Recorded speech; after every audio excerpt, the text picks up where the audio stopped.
காவல் ஆணையர் அலுவலகத்தில் காலாவதியான கூல்ட்ரிங்க்ஸ் விற்பனை செய்யக்கூடிய வீடியோ தற்பொழுது வைரலாகி வருகிறது. சென்னை வேப்பேரியில் உள்ள காவல் ஆணையர் அலுவலகத்தில் காலாவதியான கூல்ட்ரிங்க்ஸ் விற்பனை செய்யப்பட்டு வருவதாக ஒரு தகவல் வெளியாகி இருந்தது.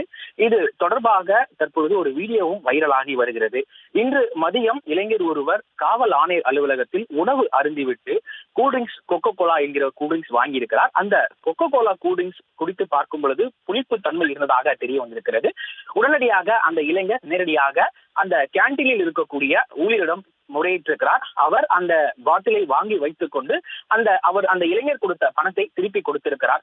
இதனை அடுத்து அந்த இளைஞர் கேட்ட பொழுது இதனை எடுத்து வைப்பதாக தெரிவித்திருக்கிறார்கள். இது தொடர்பாக செய்தியாளர்கள் அந்த இடத்தில் சென்று அவரிடம் கேட்டிருக்கிறார்கள். அப்பொழுது அந்த இடத்தில் கிட்டத்தட்ட 40க்கும் மேற்பட்ட கொக்கோ கோலா பாட்டில்கள் காலாவதியாகி இருப்பது தெரிய வந்திருக்கிறது. இதனை நாங்கள் திருப்பி எடுத்து அவர்களிடம் கொடுக்க இருப்பதாக அவர்கள் தெரிவித்திருந்தார்கள். குறிப்பாக காவல் ஆணையர் அலுவலகத்தை பொறுத்தவரை 1000க்கும் மேற்பட்ட காவல்துறையினர் இந்த இடத்தில் பணியாற்றி வருகிறார்கள். அது மட்டுமில்லாமல் தினந்தோறும் 100க்கும் மேற்பட்ட பொதுமக்கள் இந்த இடத்தில் புகார் கொடுக்க வருகிறார்கள். புகார் கொடுக்க வரக்கூடிய நபர்களும் சரி, அதே போன்று காவல்துறையினரும் இந்த கேண்டீனில் தான் உணவு அருந்துவார்கள். ஏனென்றால் வெளியில் இருக்கக்கூடிய பொருட்கள் கேண்டீனில் இந்த கான்ட்ராக்ட் மூலமாக இருக்கக்கூடிய கேண்டீனில் உணவானது மலிவு விலையில் தான் கிடைக்கின்றது.